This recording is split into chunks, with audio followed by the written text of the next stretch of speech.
Notebook में लिख लो जो आप रोज स्वाध्याय करें। बिल्कुल विश्वास मानिए, ये 4 बातें जो बता रहे हैं ये जीवन की धरोहर है जो आपको दे रहे हैं। सदा रहो अलमस्त, नाम की धुन में हो जा मत वाला, निरंतर नाम।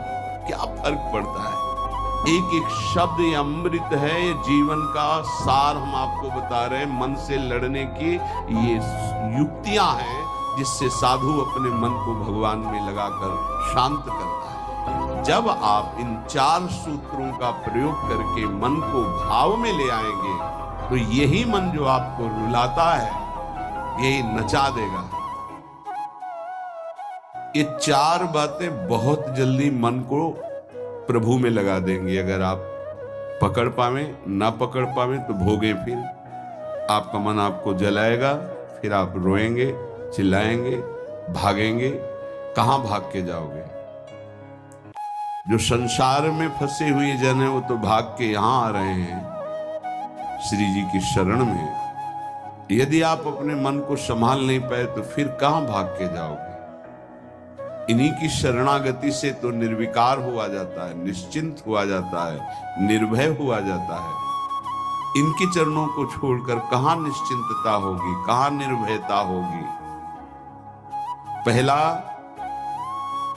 बिल्कुल ये जीवन की वो दवा है जिससे आप बिल्कुल ठीक हो जाएंगे यदि ये जीवन में उतार लें तो।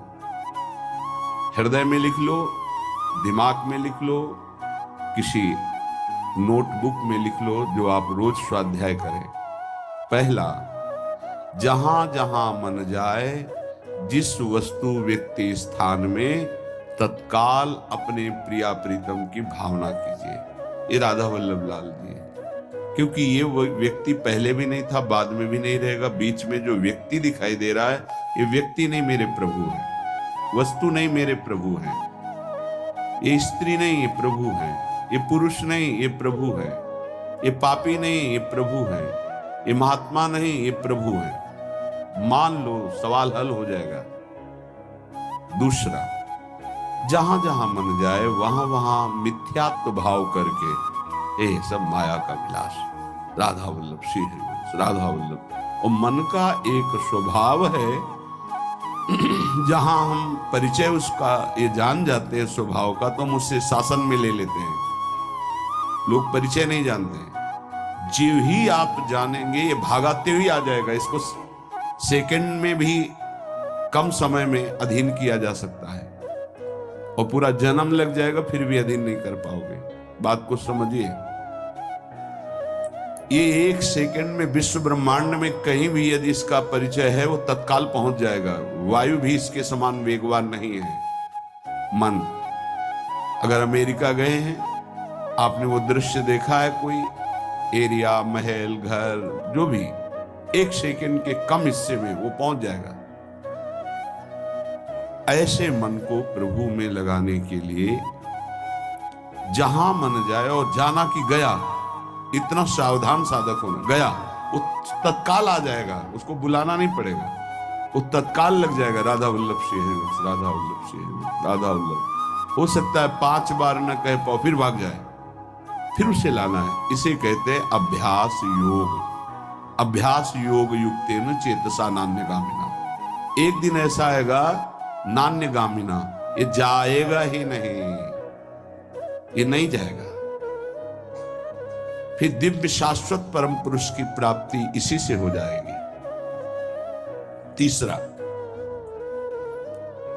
हमारे मन में जो सही स्फुरणाएं हो रहे हैं उसका सपोर्ट जरूरी है। विरोध से ही मन केवल काबू में नहीं होता है, सपोर्ट जरूरी है।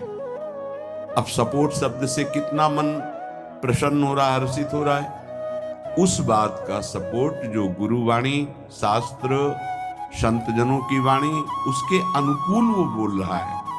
चलो आज हम तुम्हारी बात पूर्ण कर देते हैं। वो कहता है मुझे आज मीठा खाने की बहुत इच्छा है। ठीक है, हम श्री जी को भोग पधराते हैं, नाम कीर्तन करते हैं, आचमन कराते हैं, फिर उसको पा लेते हैं। बिल्कुल वो आपको भजन में विरोधी भाव नहीं पैदा करेगा। कहीं कहीं मन को सपोर्ट करना है।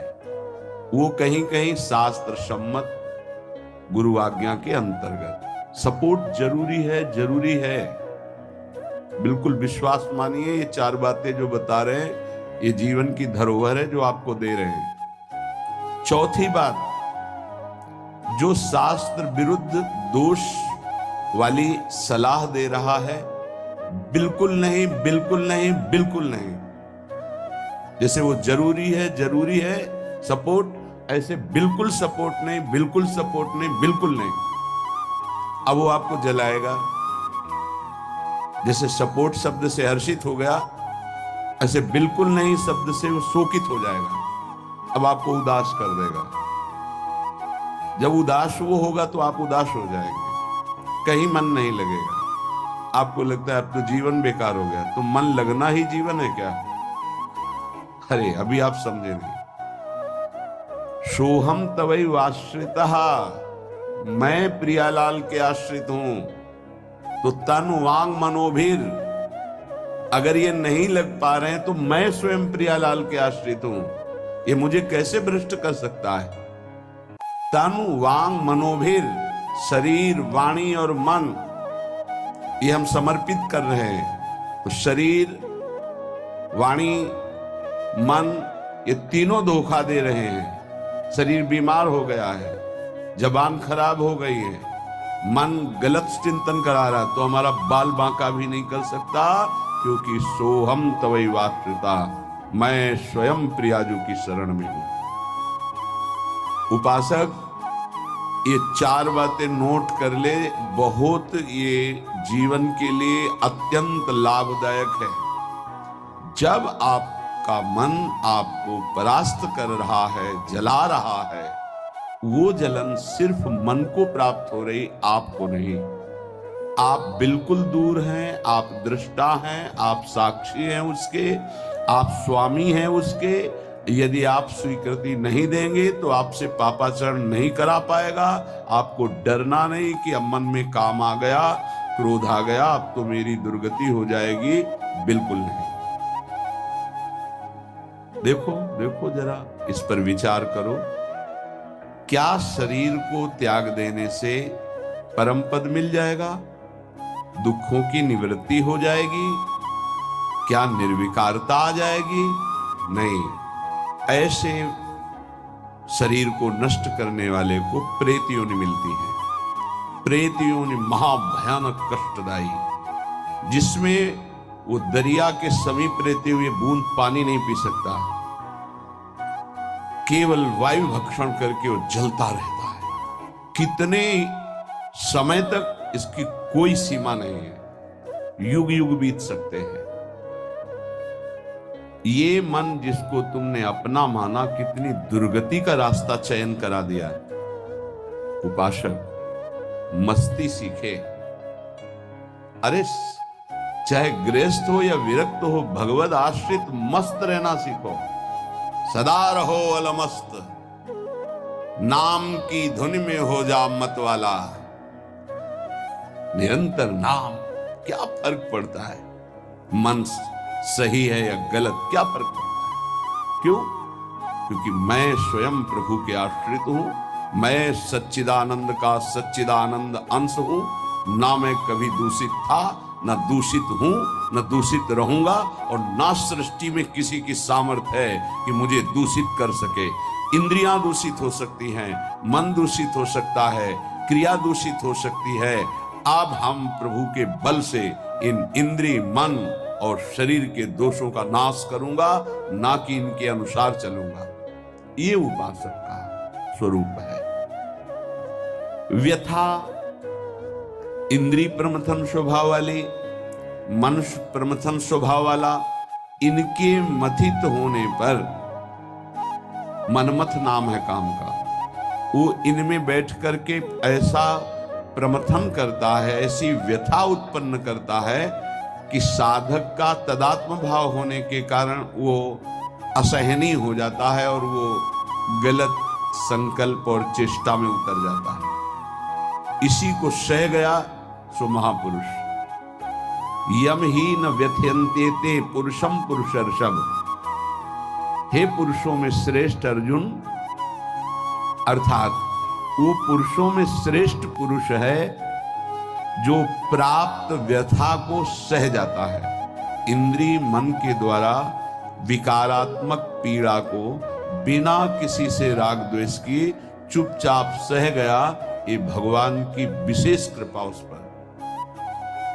हमारा मन क्या बुद्धि के साथ सोचवाता है कि जब हमें जो काम सताया, लोभ मोह ममता जो भी, हमें वो तत्काल मिल गया और हम शांत हो गए तो सौभाग्य समझते हैं। दुर्भाग्य है उस उपासक का जो चाहे और उसको प्राप्त हो जाए, दुर्भाग्य है उसका। सौभाग्यशाली वो है जो चाहे और ना मिले और जलता हुआ सह गया, उसे वो चीज मिलेगी जो त्रिभुवन में किसी को किसी साधना से नहीं मिलती। यम ही न व्यथ्यन्ते ते पुरुषम पुरुषर्षभ शम दुखा सुखाधीरम स्वमृतत्वाय कल्पते। वो अमृत पद का अधिकारी हो गया, वो अमर हो गया, अविनाशी हो गया, वो अविनाशी पद में आरूढ़ हो गया जो इस व्यथा को सह गया। व्यथा को सहने वाला वही होता है जो व्यथा का दृष्टा बनता है, भोगता नहीं। तुम दृष्टा हो, बात समझिए। आपने देखा आपका मन गलत चाह कर रहा है, ये आपने देखा, आप में नहीं है, मन में है। पर कहने को होता है कि मेरे मन में दोष आ गया, लेकिन मेरे मन में नहीं, वो मेरे में आ गया, मैंने स्वीकार कर लिया।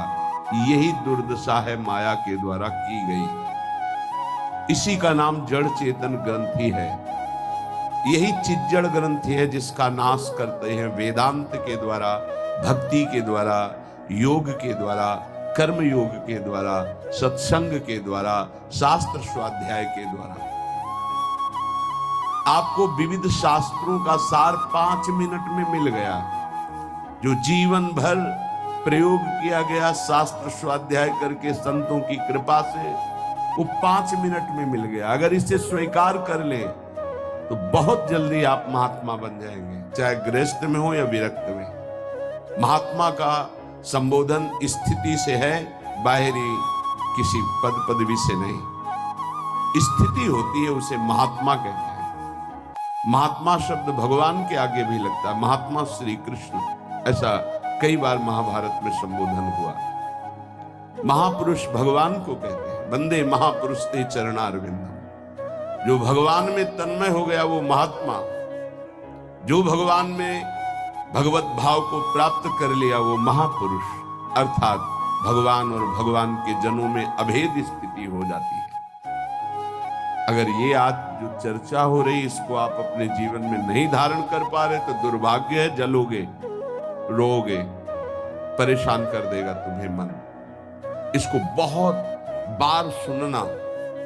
एक एक शब्द ये अमृत है, ये जीवन का सार हम आपको बता रहे हैं। मन से लड़ने की ये युक्तियां हैं जिससे साधु अपने मन को भगवान में लगाकर शांत करता है।